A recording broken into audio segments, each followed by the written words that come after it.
having to have a briefing so that they can hear a lot of this stuff before them. But Dr. Connett has only 2 copies of his book out on the table. So they're autographed copies for $20, and you can see all the research that's in them. And what he has said about this book is he's written this book. It has like 80 pages of references, okay?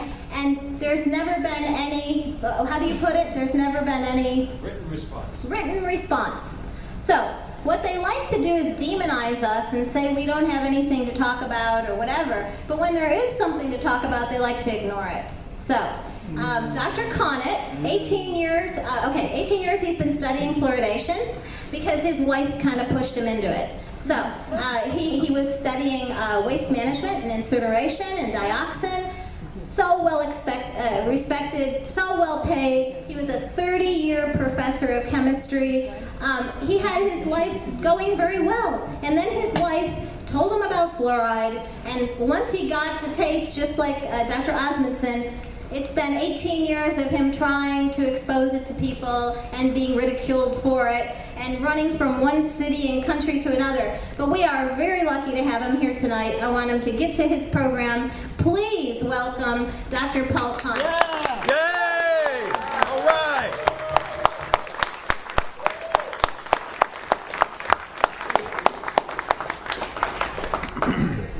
Thank you very much. Well, I cannot pretend that this 18 years has been a bed of roses. It's been perhaps the most frustrating campaign I've ever been involved with, and I've been involved with many, and I won't bore you with what they are. But the compensation that I've had for this is that around the world, I've met the most fantastic people fighting this issue. We're certainly not a majority, but the people fighting this are very, very special people. People like yourselves who come to this meeting. You didn't come here to make money. You didn't come here to get power. You came here because you care about your kids, you care about your grandkids, you care about your community, and hopefully some of you care about honest science and the need for honest science to inform public health policy. Amen. So I count myself remarkably privileged. And when I think of this evening, you've got 3 people here that I really do enormously respect and are role models for every campaign around the world. First of all, you've got this bubbly giant of a woman, Regina. Amen. Yes. Absolutely.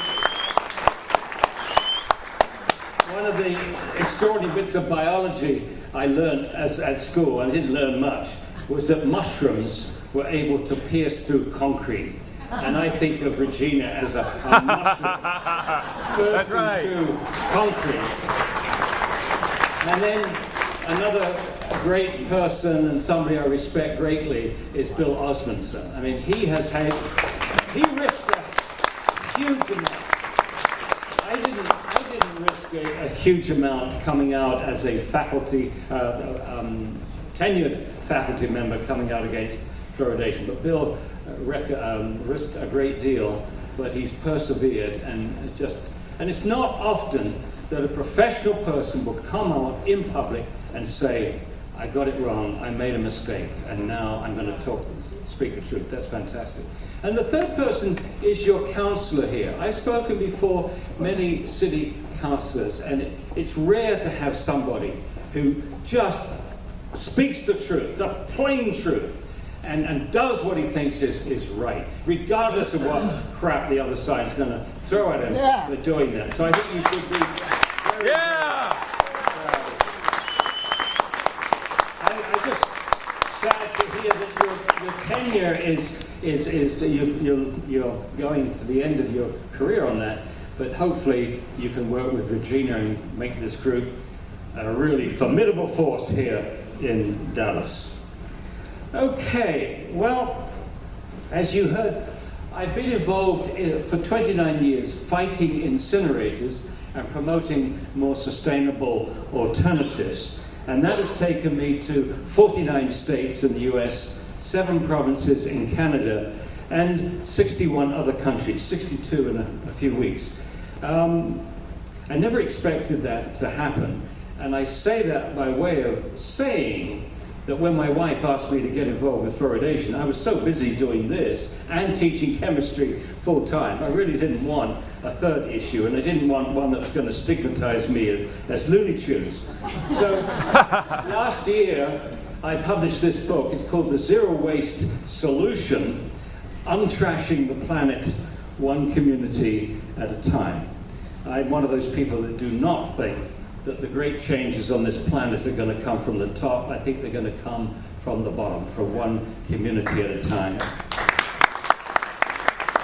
Anyway, I was delighted when Jeremy Irons, a well-known British film actor who hosted this movie, Trashed, he agreed to write the foreword to that particular book. So I hope you'll get a chance to, all the profits go to the organization, not to me, but I hope you get a chance to read that. Maybe order it for your library. Now, as far as fluoridation is concerned, that's 18 years ago. And at the time I was introduced to this, I was a professor of chemistry. My speciality was environmental chemistry and toxicology. And since then, as Regina said, I published this book, The Case Against Fluoride, in October 2010. Now, what she didn't say is, it's not my book, it's our book. The best decision I've made in 18 years was to ask both this gentleman, James Beck, MD, PhD, a retired professor of physics at the University of Calgary, and Spedding Micklem, a professor of biology trained in Oxford who taught at Edinburgh University. They made this book. They set the tone of this book. They understated, not overstated. They made sure everything was documented meticulously. And as Regina said, there's 80 pages of references. So one of the ways I persuaded Jim, I said, Jim, if you co-author this book, it's going to give you some strength when you're trying to get it out of Calgary. And that's exactly what he did. After the publication of this book, he was able to get the Calgary Council to stop fluoridation. And that liberated 1.2 million people. Wow. So, yeah. So this is interesting that 3 people wrote this book, because what I'm getting a lot of personal attacks. I'm misrepresenting the literature. I'm doing all these things. The proponents of fluoridation feel it's only necessary to attack the messenger, not to deal with the message. It's a standard technique, been years. It's good. When that happens, you know your arguments are strong. Because if the arguments were weak, they go for the arguments. If your arguments are strong, they go for you. But I had to point out to them, I said, you're attacking me for what's in that book, but that was written by three scientists. And I'm very secure. I sometimes shoot from the hip, but these guys don't. They're very, very, cool, calm, collected, and scientific, and all that stuff. Okay, so fluoridation has fossilized into a belief system. If you listen carefully, I believe in fluoridation. I believe it's safe and effective. I believe this because that was what I was taught at dental school, and now I'm too busy to read anything. Well, I'm going to start with some good news. Some good news. There are better ways of fighting tooth decay in low-income families. I think we all agree that tooth decay is a function of poverty. Most of the tooth decay in America is concentrated in low-income families. About 80% of the tooth decay and about 20% of the population. And we definitely need to target those families with better dental services, better dental education, and better diet. Now, whilst we're talking about better dental services, 80% of dentists in this country will not treat children on Medicaid. So how can we take seriously their concern about poor children? And that's the reason that you're going to put fluoride in the water for poor children. This is hypocrisy.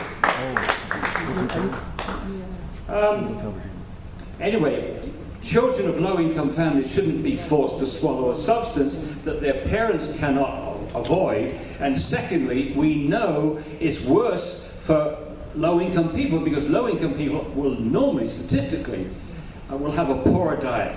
And a poor diet makes fluoride's toxicity worse. Low protein, low calcium, low vitamins makes fluoride's toxicity worse. So you've trapped this community, and it's worse for them. But in Scotland, they do not have water fluoridation in Scotland. But for the last 10 years or so, they've had this Child Smile program. And what it involves is starting with nursery school, kindergarten, the youngest children, they are taught in class to brush their teeth. And also the teachers are instructed to give them healthy diet with vegetables and carrots and things. And at the same time they're doing that with the children, they're also working with the parents to make sure that the parents are educated on what diet is necessary for good teeth and so on. And they get checkups, annual checkups and treatment if needed, including fluoride varnishes if they feel it's necessary. Now, it's been very successful. The proportion of children aged 4 to 6 with no obvious dental decay has risen from 42% in '96 to 67% in 2012, and even more impressive for the 10 to 12-year-olds, it's gone from 53% to 73% in 2013. They are way ahead of schedule here, and according to researchers, and that's from the Scottish Government, and according to researchers from a BBC Scotland report, Glasgow researchers found that the scheme had reduced the cost of treating dental disease in 5-year-olds by more than half between 2001 and 2010. So this is simple, it's elegant, and it can achieve more than just that. So, our kids need more brushing, more fruit and vegetables, less sugar, and high fructose corn syrup, which is in everything. Less sugar. Don't forget, 1 year before the US Public Health Service endorsed fluoridation, the sugar lobby, 133 sugar interests said we need to find a way to reduce tooth decay without reducing sugar consumption. And they went on to push fluoridation. Less sugar means less tooth decay and less obesity. So, less obesity means less diabetes, less heart attacks, less cancer, many other things. So, I know the first thing that people are going to say when you say we need to put money into education, where are you going to get that money from? But if the spin-off for fighting tooth decay is to reduce obesity, then this is going to save this country billions of dollars. This is a great investment. Because now we've got teenagers with type 2 diabetes, they're going to have lifelong treatment, lifelong drugs treating that, and that's going to cost the country billions of dollars. So, in other words, education to promote less sugar consumption is a very good investment. We need education, not fluoridation, to fight tooth decay and obesity.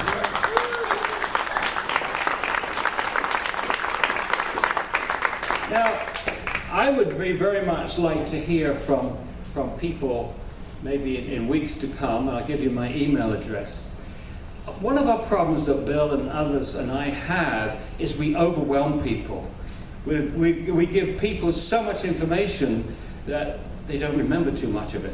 All they remember is, oh, he was a good speaker, or he was this, that, and the other. But that's no good to us. It's not going to do you any good to say, well, I heard Paul Connett, and he said it's a load of rubbish. I don't remember what he said, but he said it was a load of rubbish, and I trust him, I believe in him. Then we're back to the same side. That's what they're saying. I trust my dentist, So, I want to see how many of these arguments you remember, okay? I want you to well, you don't have to do it to me, but just make some notes afterwards. See if you can, without cribbing, without taking notes now, see how much you actually remember over the next few days, weeks, months. So here are the arguments against fluoridation. Spell them out one at a time. It's unusual, it is unnatural, it is unethical, it is unnecessary, it is unsafe, and it is ineffective. Yes. Okay, so Bill has covered this beautifully, the ineffective, and he certainly brushed upon the unethical, and we've heard that from other people. Now let's see how many of the others that you can remember. We'll go through them one at a time. So first one, fluoridation is unusual. The vast majority of countries do not fluoridate their water. It is unusual.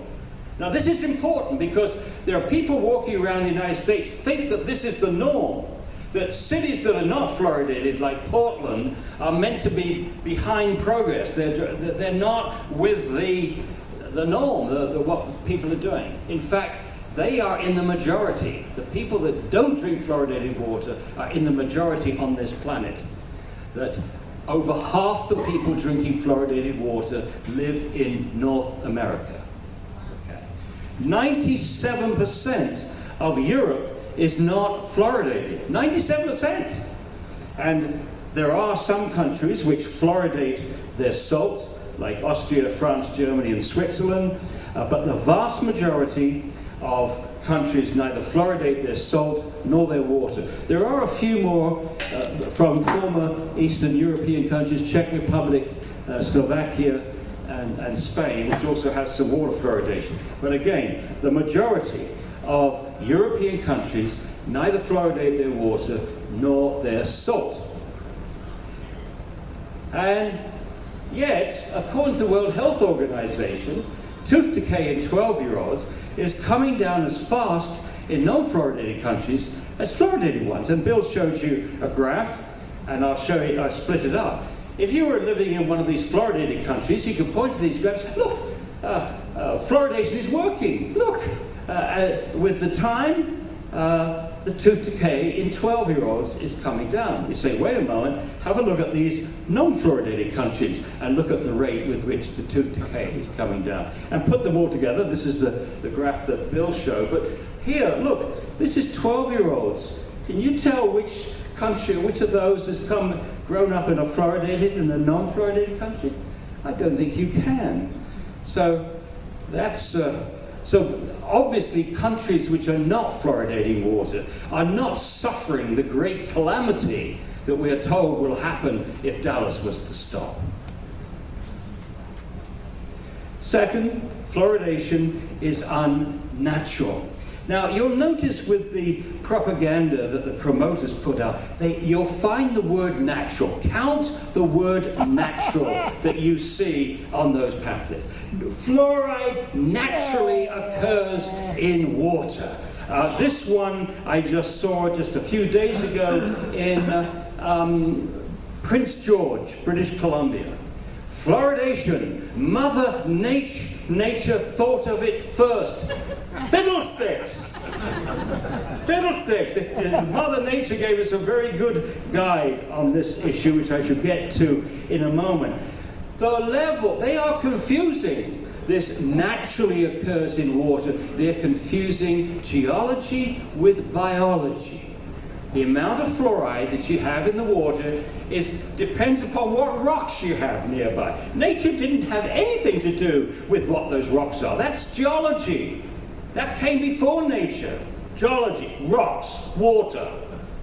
And just because something occurs naturally in water too does not make it safe. Arsenic naturally occurs in water. There are millions of people on our planet who have their lives ruined by naturally occurring arsenic and naturally occurring fluoride. I mean millions.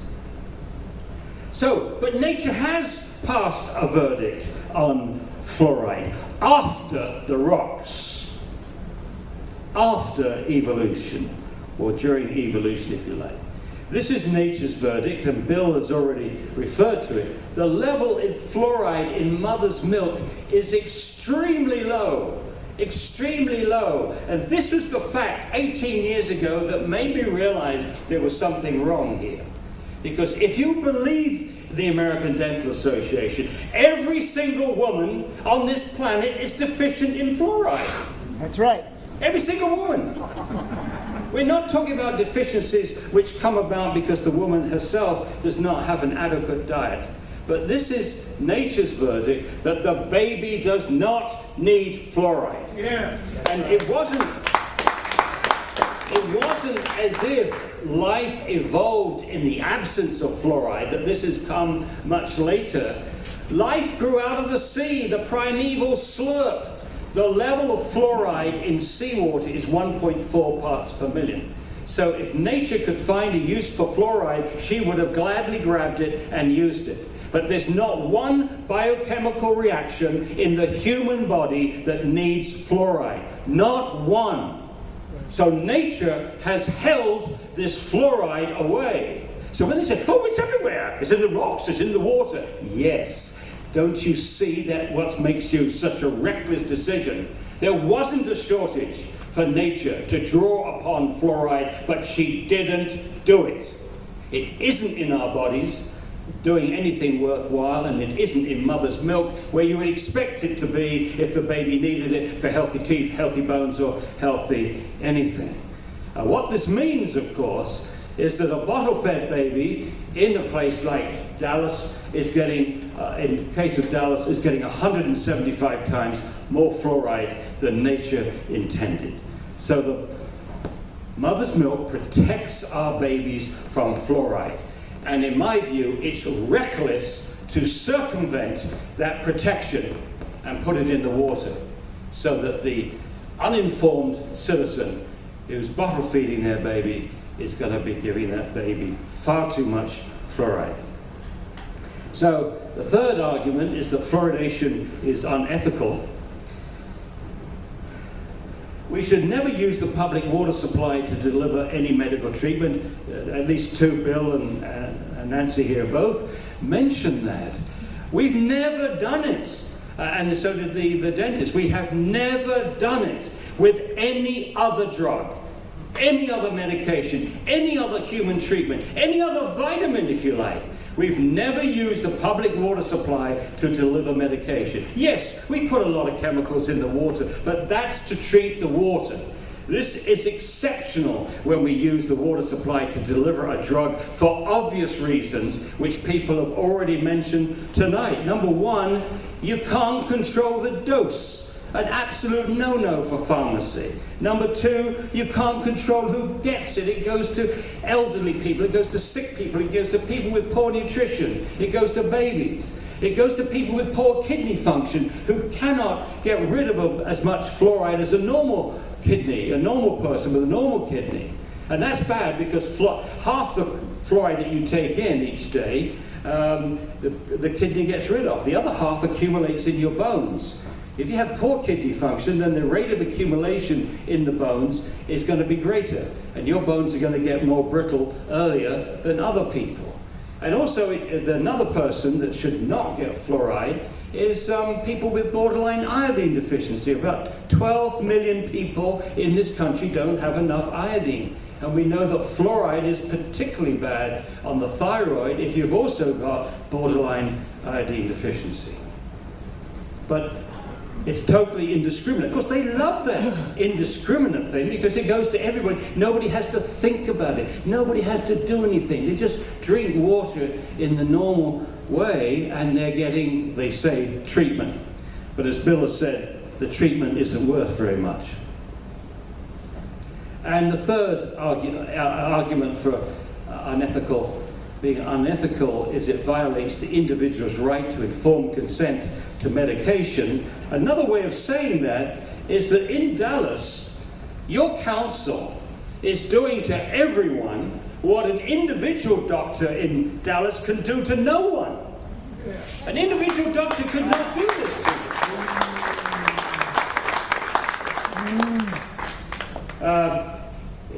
To force an individual to take a medicine without their consent. It's unethical to force fluoridation on people who can't afford to avoid it. It's being prescribed and administered by people who are not medically trained. There's no agency monitoring side effects. There is no agency measuring exposure levels. This is just lousy medicine. Every single thing I'm saying is lousy medicine. Where are the doctors in Dallas? Well, are you standing by? Don't you read your Bible? What about that Good Samaritan? The Good Samaritan crossed the road because his fellow citizen his enemy actually, was injured.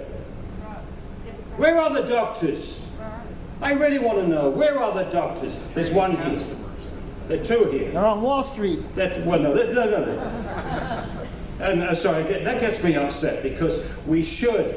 as a professional, I think if you've got training, if you've got qualifications, if God gave you some brain cells, then part of your thing is not just to make money for yourself, but to share your skills and help the community. Yeah. And you'll be a happier person if you do that. I've experienced this. I've experienced what it was like as a professor of chemistry to be paid to teach students. And I also experienced what it was like to leave the classroom and without money for pro bono to go and help communities. That made me much happier, much more meaning in my life. So that's, I think, something that we all need to learn. We teach our kids that life is about making money. It isn't. Life is about finding meaning. That's right.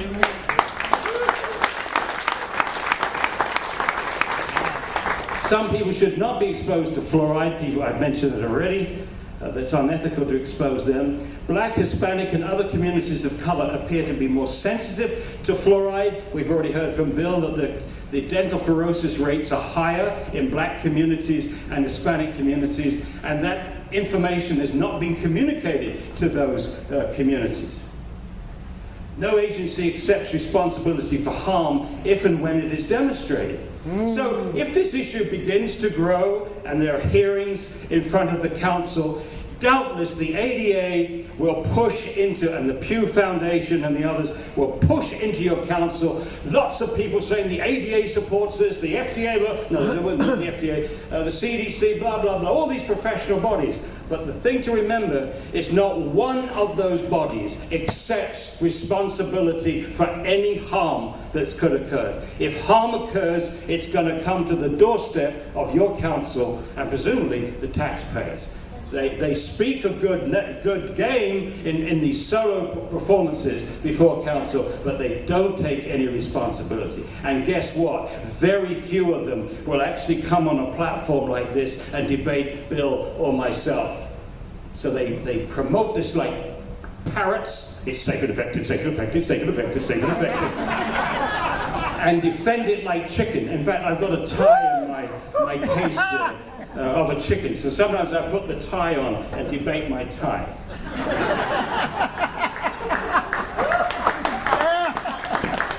And this is also something that I find annoying. The agencies, the health agencies that promote fluoridation, Australia, New Zealand, England, Canada, Ireland, and so on, none of these agencies are investigating the reports that some individuals are very sensitive to fluoride. And you know what really, and they're just treated as anecdotal reports, which they can ignore. But what annoys me is if you know that a substance causes harm at high doses, health effects at high doses, because of the normal distribution of response in a population to any toxic substance, once you've established that high doses causes harm, you know that there's going to be a small percentage at the other end of that normal distribution that are going to be very sensitive to low fluoride levels. This is what you expect. But none of these health agencies in any of these countries is trying to put this on a scientific level. Okay, and I've already said that. And they're doing a very, very poor job of studying the health of communities that are fluoridated. I have to tell you this story. I was in Dryden, Ontario. I challenged this man to a debate, by the way. Dr. Peter Cooney is the Chief Dental Officer of Canada, and he's running around to all these councils each time the citizens try to stop fluoridation in any town in Canada, and giving them propaganda. But I challenged him to debate on April the 2nd. He didn't accept the debate, but he came to the town one day before, on April the 1st, and gave a presentation clearly designed to muddy the water. But this is the thing which I think you'll like. As far as health effects are concerned, he says, I walked down your high street today, and I didn't see anyone growing horns. And you've been fluoridated for 40 years. So you now know the state of science in terms of health effects of fluoride in Canada. They've got all these specialists in bones. They've got cow horns, moose horns, deer horns, bull horns, and they go around Canada looking to see if they see any horns growing, and if they don't see any horns growing, then clear evidence that fluoridation is not causing any harm. I'm happy to tell you that a few weeks later the community voted 2-1 to stop fluoridation. All right. Woo!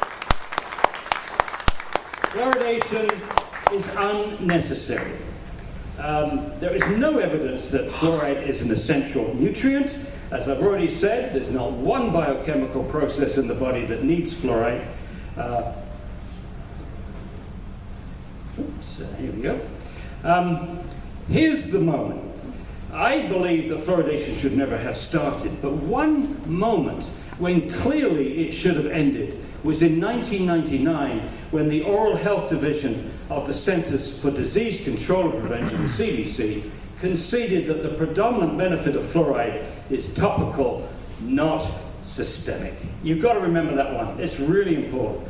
The agency, the #1 agency promoting this in our country, in fact in the world, there's hardly a day goes by when some official, some doctor is not quoting the CDC's famous statement that fluoridation is one of the top public health achievements of the 20th century.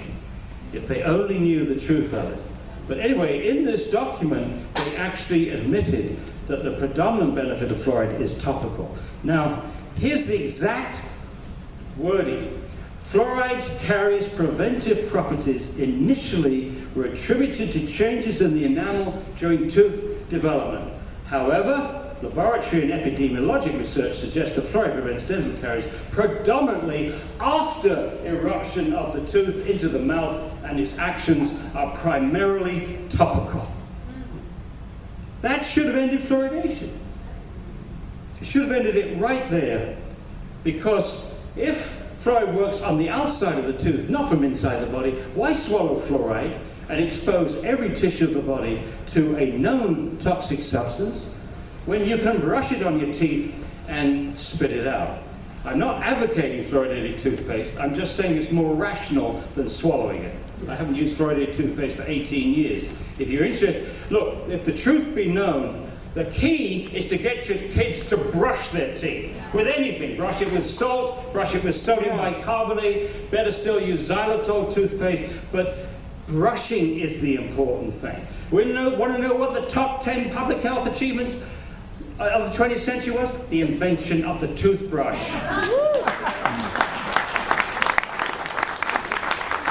And not only could you solve the medical concerns that we have, but you could solve the ethical concerns, because if you take the approach of promoting fluoridated toothpaste, then you're not forcing it on people that don't want it. Amen. Right. I wish that more veterans coming home after risking their lives and losing their limbs in places like Afghanistan and Iraq and other places got up at the council meeting and said, I fought for this country, I fought for freedom, and I don't think what you're doing to me respects that fight. This is not freedom if you're forcing me to take this stuff into my body when I don't want it. Amen. That's right. Fluoridation is unsafe. Now, I'm going to be very specific about what I mean by unsafe. It means that there's no adequate margin of safety to protect all citizens drinking fluoridated water from known harmful effects. There's no adequate margin of safety. And for that, as far as the harmful effects is, this 500-page document with 1,100 references spells out what fluoride can do to animals and humans. And if you look at the doses which are causing harm to the teeth, harm to the bones, harm to the brain, harm to the endocrine system, you can clearly see, if you use the standard methods of risk assessment, which involve safety factors, there is not an adequate margin of safety to protect from numerous of the things that they covered. So, there are many biochemical processes that are harmed by fluoride. Fluoride inhibits enzymes. Fluoride interferes with G proteins. Now, I won't go into the details of this, but I certainly can. If anybody's really interested, I've got a nice little videotape I gave to the IAOMT in Austin a few weeks ago, which has a nice schematic view of how fluoride actually inhibits G proteins. So again, there's no evidence that fluoride can do any good to the human body, but there's plenty of evidence to suggest that it can strike at the very heart of biology. Bottle-fed babies in fluoridated communities are exceeding the EPA's safe reference dose. Bill talked about this, and I just want to give you the evidence in the NRC report. There it is on page 85. There is this figure on 28 on page 85 of the NRC report. This is available for free online, and basically what this is the daily exposure that people have across the whole age range drinking water at 1 part per million. And I've circled that dot there. That dot up there is bottle-fed infants. The red line is the EPA's safe reference dose for fluoride.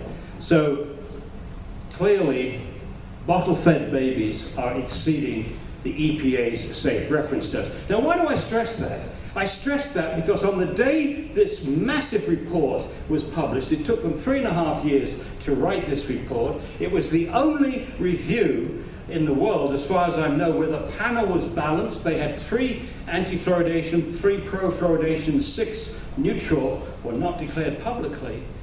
They expected to do it in 1 year. That took them 3.5 years. It was a massive work. On the day it was published, the American Dental Association said, this study is irrelevant to water fluoridation. And it took Tweedledum, the CDC, 6 days to say virtually the same. This review is in agreement, or is consistent. This review is consistent with our promotion of fluoridation at 1 part per million, or the range that they gave. Now, how could they have said that when the report actually says there are actually 3 age ranges which are exceeding the EPA safe reference dose? No. Propaganda, politics, not science.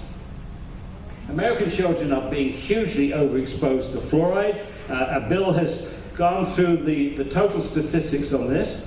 The evidence is increasing dental fluorosis. In 2010, this is the frequency of dental fluorosis. I don't think Bill showed this graph, but it's very good. So 28.5% of all kids aged 12 to 50 in the United States have very mild dental fluorosis, and we were expecting only 10%. 8.6% have mild, and 3.6% have moderate or severe. Dean, the father of fluoridation, said that if there was any mild dental fluorosis, then it negated any benefits from fluoridation. So he would be rolling over in his grave right now. But that's what very mild dental fluorosis could look like. At one end of the range for very mild, it's white cusps on the edge of the cusp of the teeth, white opaque patches, and at the other end, it's up to 25% of the surface. Mild dental fluorosis, impacting 8.6%, have up to 50% of the enamel impacted, and 3.6% have either moderate or severe dental fluorosis. Now, I'm going to jump to, I'm not going to talk about the health or psychological impacts of that, but what I would say is this. To me, it was absolutely reckless to assume that when the fluoride is damaging the baby's tooth cells, the growing tooth cells laying down of the enamel, to assume that it wasn't going to impact any other of the baby's tissues was reckless. And one of the tissues, and this is more or less the rest of my talk, one of the tissues that I'd be most concerned about is the brain. And I'll state quite categorically now, the weight of evidence from many animal and human studies is that fluoride is a potent neurotoxicant, i.e. it can interfere with brain chemistry. So I want to go through some of these studies. Some of you have heard about the IQ studies, but as my son Michael said at our conference in early September in Washington, he said the IQ studies are just the tip of the iceberg. See what is underneath that tip. So this is underneath the iceberg. Here we go. First of all, let's start with animal studies.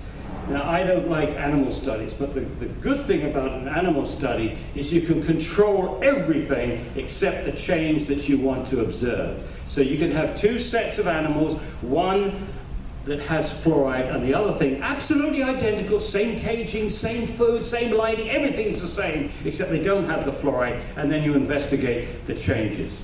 And so from that, there are over 100 animal studies that found that fluoride damages the brain, it damages to the hippocampus, neuronal degeneration, inhibition of cholinesterase, which is a neurotransmitter, it is involved in neurotransmission, damage to the nicotinic receptors, that's also brain neurotransmission, decreased brain glucose utilization, oxidative stress. Okay, well that's all for scientists, right? It's very detailed stuff, but it's a lot of it. Next one is, the first response from promoters, oh, those are all done at high concentrations, you can ignore those. But the first thing I should say about high concentrations, you have to dose a rat 5 to 10 times as much fluoride to get the same blood levels as a human. And it's the blood level which is going to be causing the harm.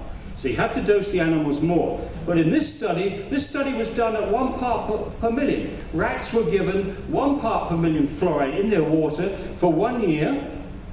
They had kidney damage, brain damage observable under a microscope, a greater uptake of aluminum into the brain, and beta amyloid deposits which are characteristic of Alzheimer's disease. So that's pretty shocking. That's at the level that we are using.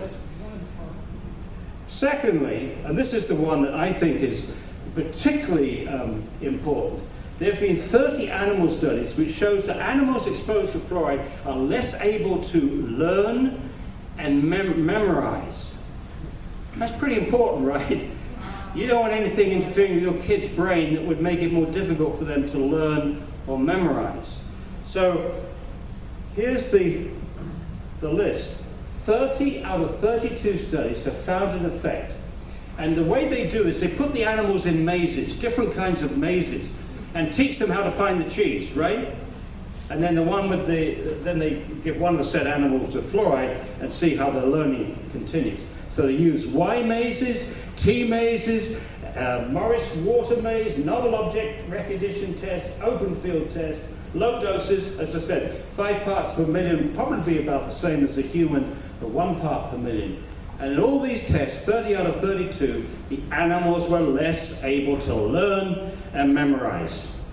And then they've got studies designed for young children. These are not IQ studies. These are before you get into IQ studies. These are non-verbal studies. So in this study, it's a famous study, I can't even pronounce the name, the kids are shown this rather complicated diagram. They're given a bit of paper and a pencil, and the kids try to copy that, okay? Then the piece of paper is taken away, they get another piece of paper, and they try to recall that. Right, well, draw it again, Johnny. And anyway, here's what they found. And it was a very high quality study, it was done in Mexico. They controlled for many key variables, education, nutritional status, exposure to other contaminants and so on. And what they found, that children exposed to fluoride, 9 out of 10 of them performed less well on this copying than 9 out of 10 less well than most children of their age. And similarly with the recall, performed less well than 6 out of 10 children of their age.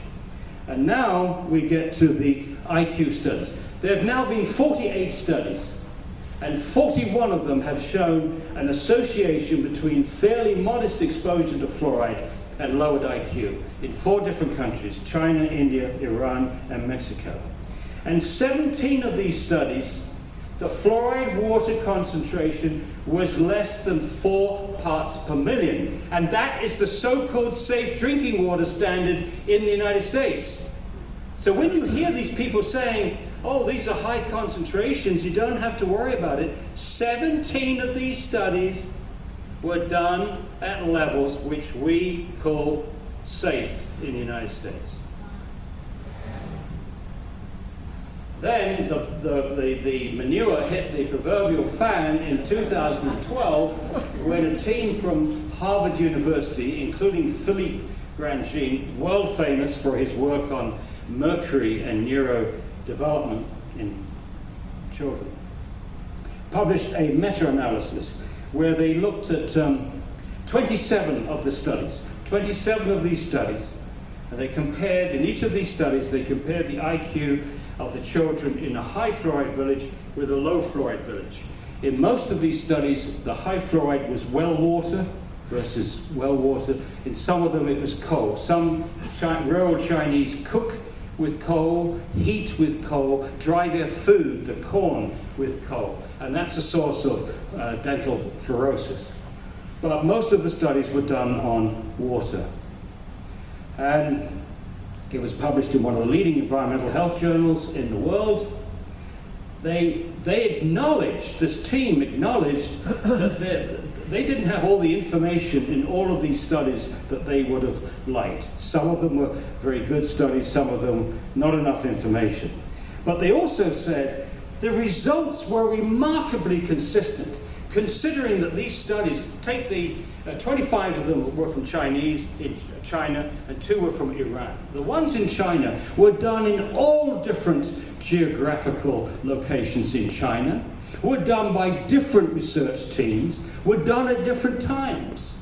And yet, 26 out of 27 showed a lowering of IQ between the children in the high fluoride village and the low fluoride village. And the average lowering of IQ was about 7 IQ points, which is substantial. Now again, the promoters keep saying that these were done at high concentrations. Well, these are the concentrations in 20 of the studies. I took out the ones which were involved with coal. I took out the ones which didn't publish the numbers. This is the concentration in the high fluoride village. Now, before you make a judgment on whether you think any of those are high or not, I should tell you that normally, when you are looking, when a scientist have found harm in a small study, and these are all, 100, 200, 300 kids, you've got a small study, you need a safety factor of 10 to extrapolate to find a safe level for a whole large population. And in this case, particularly because, say the Chinese studies, they were all Chinese, they were all living in rural areas, their lifestyle was the same, their diet was the same, nearly everything was the same about these kids. But if you're extrapolating to the United States, you've got different ethnic groups, you've got different genetics, you have different diets, you have different lifestyles, and you need at least a factor of 10 from the dose which is causing harm to what we've talked about before, the safe reference dose. Divide any of those by 10. I'm blurring now a distinction between concentration and dose, but divide any of those by 10. And you can say, based upon the whole lot, there is no adequate margin of safety to protect all our children. But it gets worse when we look at the details of one of the studies. One of the studies which I'm particularly interested in, and I think some of Regina, Susan, and others Bill, who came to our conference, because we had the author of this study to our conference, and he gave us the latest. He also invited me to go to China and have a look at the villages where these studies were done. And you want to know irony here? He works for the Center for Disease Control and Prevention in China. So here we have the Center for Disease Control and Prevention in the America that wants to put fluoride in our water. The Center for Disease Control and Prevention is trying to get fluoride out of the water. And they are genuine about trying to find a safe level that they need to get down to. Anyway, he compared the IQ of two villages. The low fluoride village, the average was 0.36. The other high fluoride village is 2.5. He controlled for lead, he controlled for iodine. Later, in retrospect, he's controlled for arsenic. And he found a drop of 5 to 10 IQ points across the whole age range and a shift of the IQ curve over. So here it is. The black is the low fluoride village. The magenta dotted line is the high fluoride village. You can see that the whole IQ curve has been shifted over. And what's the significance of that? In a nutshell, you've dramatically reduced the number of children who are highly intelligent, brilliant, geniuses, and you've dramatically increased the number of children that are mentally handicapped. We'll see the details in a moment. We'll stress that. But he did something that I'm not aware that any other group did. Zhang subdivided his high fluoride village into 5 groups, A, B, C, D, E, of escalating fluoride concentration in the well water. So you're going from 0.75, 1.5, 2.4, 3.2, 4.1. And look what happens to the IQ in those subgroups.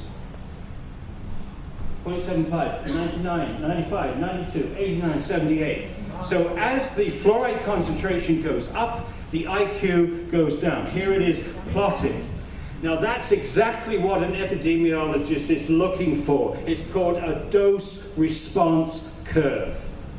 As one variable goes up, the other one systematically increases. Now what he did next was even more shocking.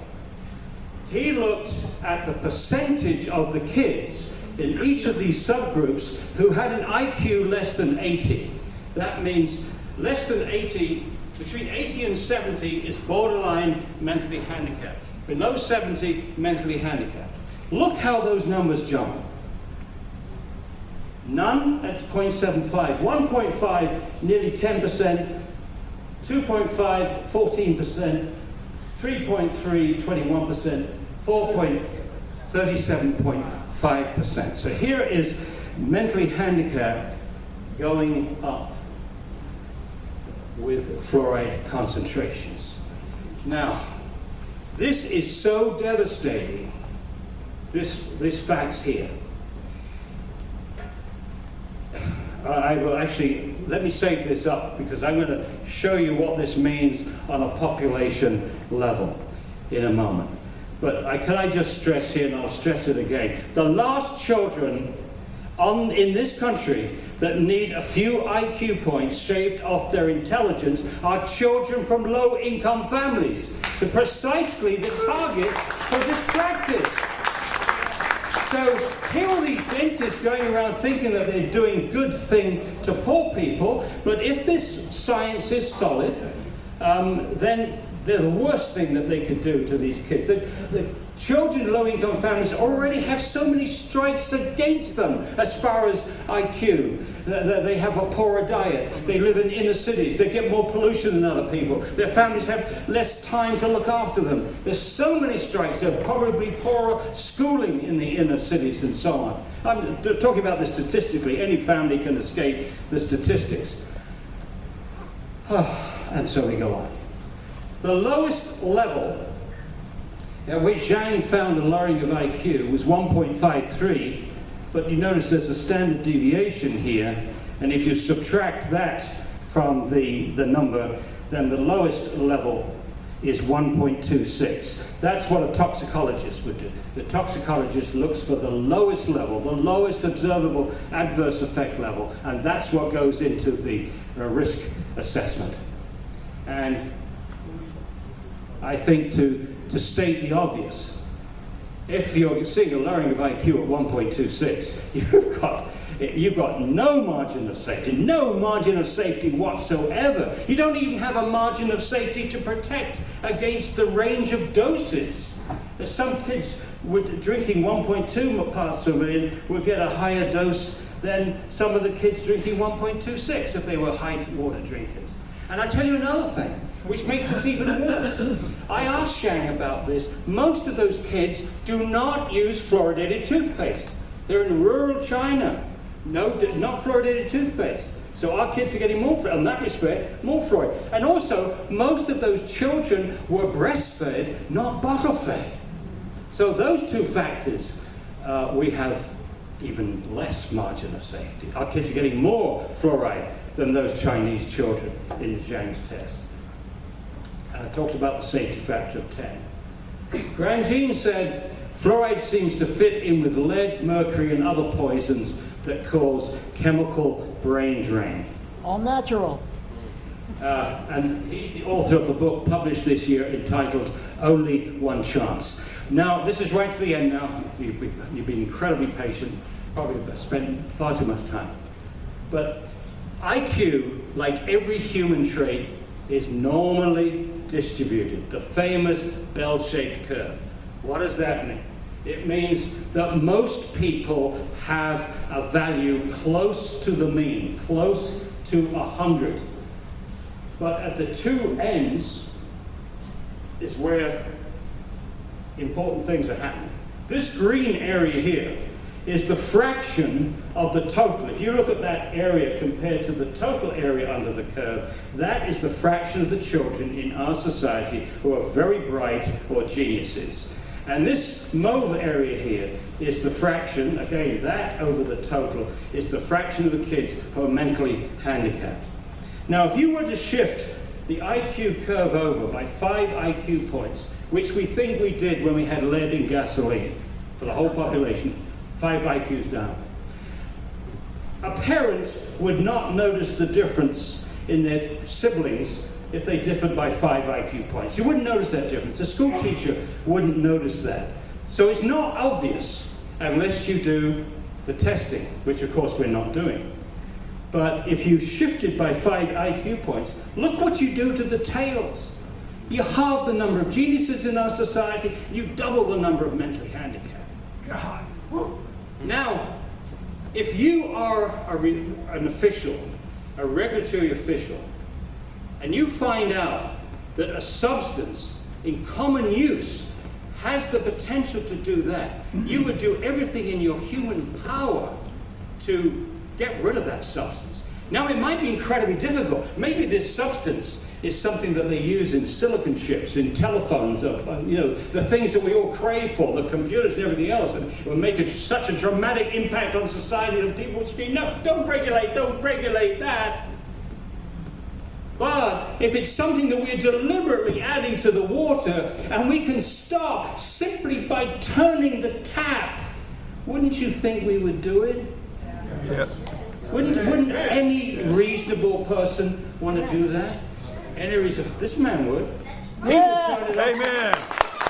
Yeah. And this professional dentist would do it. Yeah. And Regina would do it. Yep. And Susan would do it. And you would do it. Nancy, I think most of you would do it. So what's stopping the politicians? What's stopping the others? What's stopping all the other dentists, all the other professionals? What's stopping all the other officials? Well, I believe it is simple to end fluoridation. You just need a strong wrist to turn off that tap. But to turn off that tap, we need a political will to do it. And to get that political will, we need masses of people educated, informed, and organized. And this is what this meeting is about. It's the beginning of this information process, an educational process. And thank God you've got someone like Regina who is going to put her life and soul into doing this organizing. And, Bill and I will keep coming back to Dallas. I'm sure he will because his father lives here. And we'll keep coming back here because I have so much fun doing it. But don't rely on us. I have this analogy. I say, affecting change is like driving a nail through a piece of wood. The expert can sharpen the nail, and I hope I've sharpened a few nails tonight. But the expert can't push the nail through the bit of wood. I know that. You need the hammer of public opinion to drive that nail home. You can see that with every social change. It doesn't happen in theory. It doesn't happen from books. It doesn't happen in university classes. It's only when you get to the people, the citizens, and you organize them that you can get that hammer and knock that nail home. Thank you very much. Thank you.